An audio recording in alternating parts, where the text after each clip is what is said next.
Bismillahirrahmanirrahim. Assalamualaikum warahmatullahi wabarakatuh. Kami kelompok sosial 3 ingin mempresentasikan hasil diskusi kami mengenai penelitian yang akan kami lakukan dalam mata kuliah pemodelan statistika. Judul yang kami angkat yaitu pemodelan faktor-faktor yang mempengaruhi IPM atau Indeks Pembangunan Manusia di Provinsi Papua dengan pendekatan regresi data panel.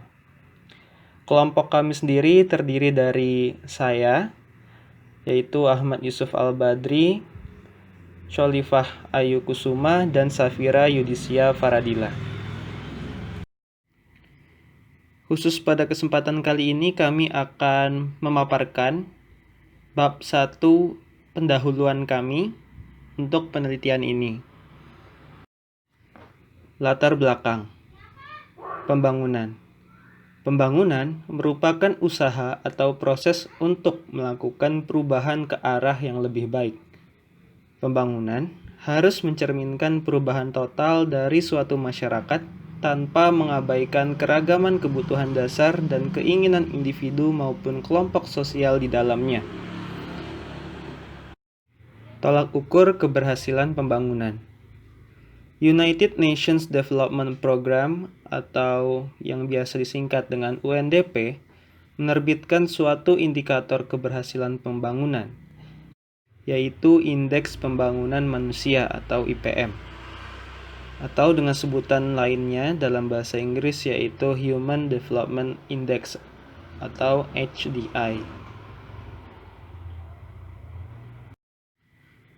Indeks Pembangunan Manusia menjelaskan bagaimana penduduk dapat mengakses hasil pembangunan dalam memperoleh pendapatan, kesehatan, pendidikan, dan sebagainya. Menurut UNDP, Indonesia perlu memberikan prioritas investasi yang lebih tinggi pada upaya pembangunan manusia. Kemudian, pembangunan manusia di Indonesia terus mengalami kemajuan yang ditandai dengan meningkatnya Indeks Pembangunan Manusia di Indonesia.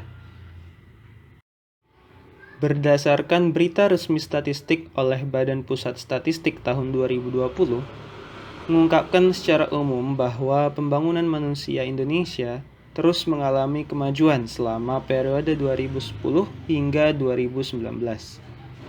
IPM Indonesia meningkat dari 66,53 pada tahun 2010 menjadi 71,92 pada tahun 2019.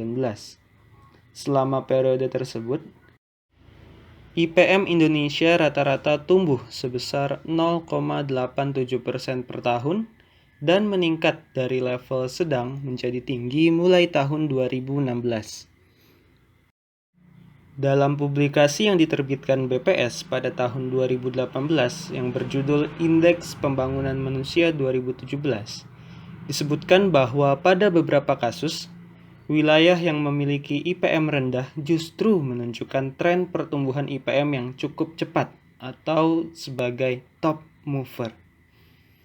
9 dari 10 besar kabupaten atau kota di Indonesia yang memiliki nilai pertumbuhan IPM tertinggi adalah kabupaten atau kota yang memiliki capaian IPM sangat rendah, menurut Rafli Parenta tahun 2019. 9 kabupaten tersebut tidak berada di Pulau Jawa, melainkan Provinsi Papua. Hal ini mengindikasikan bahwa tidak menutup kemungkinan konvergensi wilayah dapat terwujud dengan adanya perbaikan pembangunan manusia di Indonesia Timur yang dapat mengejar ketertinggalannya. Selanjutnya, berdasarkan publikasi berita resmi statistik BPS Provinsi Papua tahun 2020 untuk IPM tahun 2019, 1 dari 29 kabupaten atau kota yang berada pada status sangat tinggi yaitu Kota Jayapura, 3 kabupaten atau kota dengan status IPM tinggi yaitu Kabupaten Jayapura, Biak Numfor, dan Mimika, 8 kabupaten dengan status IPM sedang yaitu Kabupaten Merauke, Nabire, Kepulauan Yapen, Sarmi, Kerom, Waropen, Supiori, dan Boven di Goel. Selain itu, 17 kabupaten atau kota lainnya termasuk dalam status rendah. Maka dari itu dapat diketahui bahwa pencapaian pembangunan manusia pada tingkat kabupaten atau kota di Papua pada tahun 2019 masih belum merata. Hal ini tentunya diakibatkan oleh perbedaan karakteristik tiap daerah tersebut. Perbedaan karakteristik tiap kabupaten atau kota menjadi faktor yang mengakibatkan perbedaan dan tidak meratanya IPM di Provinsi Papua. Faktor-faktor tersebut meliputi angka harapan hidup, angka harapan lama sekolah, rata-rata lama sekolah, angka partisipasi sekolah, angka melek huruf, pengeluaran per kapita, jumlah penduduk miskin, indeks kedalaman kemiskinan, indeks keparahan kemiskinan, dan tingkat pengangguran terbuka. Metode statistika yang dapat digunakan untuk memodelkan faktor-faktor tersebut terhadap IPM adalah regresi data panel. Regresi data panel digunakan untuk meregresikan data panel yang merupakan gabungan dari data cross-section dan time series.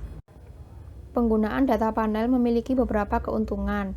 Yang pertama, memungkinkan jumlah data meningkat sehingga mengurangi kolinearitas antar variabel.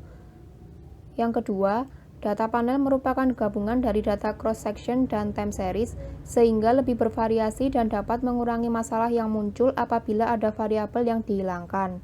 Selain itu, data panel juga dapat mengontrol heterogenitas individu menurut Hsiao 2003. Berdasarkan publikasi terakhir yang dikeluarkan BPS Provinsi Papua tahun 2020, hasil rekapan data yang tersedia hanya sampai tahun 2019, sehingga pemodelan dapat dilakukan hingga tahun 2019. Kemudian untuk batas bawah tahunnya digunakan tahun 2015, sehingga dapat diketahui pola 5 tahunan dari tahun 2019. Dari hasil pemodelan tersebut akan bermanfaat bagi peningkatan kualitas kebijakan pemerintah terhadap IPM Provinsi Papua. Faktor-faktor yang terbukti berpengaruh dapat digunakan sebagai acuan arah kebijakan sehingga kontribusinya terhadap peningkatan IPM dapat optimal. Faktor-faktor yang meliputi angka harapan hidup, angka harapan lama sekolah, rata-rata lama sekolah, angka partisipasi sekolah, angka melek huruf, pengeluaran per kapita, jumlah penduduk miskin, indeks kedalaman kemiskinan, indeks keparahan kemiskinan, dan tingkat pengangguran terbuka digunakan sebagai variabel independen dalam penelitian ini, dan IPM sebagai variabel dependennya. Dengan menggunakan regresi data panel, penelitian ini berkontribusi terhadap kualitas kebijakan pemerintah terhadap IPM di Provinsi Papua.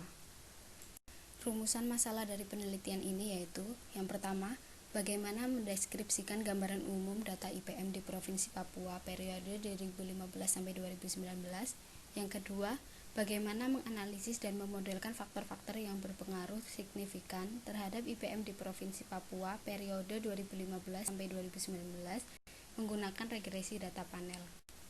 Tujuan dari penelitian ini yaitu, yang pertama, mendeskripsikan gambaran umum data IPM di Provinsi Papua periode 2015-2019. Yang kedua, menganalisis dan memodelkan faktor-faktor yang berpengaruh signifikan terhadap IPM di Provinsi Papua periode 2015-2019 menggunakan regresi data panel. Manfaat dari penelitian ini yaitu, bagi mahasiswa, memperoleh pengetahuan yang mendalam mengenai IPM dan faktor yang berpengaruh signifikan terhadap IPM di Provinsi Papua periode 2015-2019. Selain itu, meningkatkan pemahaman mengenai data panel dan metode analisis regresi data panel secara menyeluruh melalui pengaplikasiannya secara real. Bagi pemerintah, menjadi bahan pertimbangan dalam merancang strategi untuk mengoptimalkan kontribusi faktor-faktor yang berpengaruh signifikan terhadap IPM di Provinsi Papua di tiap kabupaten kotanya. Terima kasih, sekian dari kelompok kami, kurang lebihnya mohon maaf. Wassalamualaikum warahmatullahi wabarakatuh.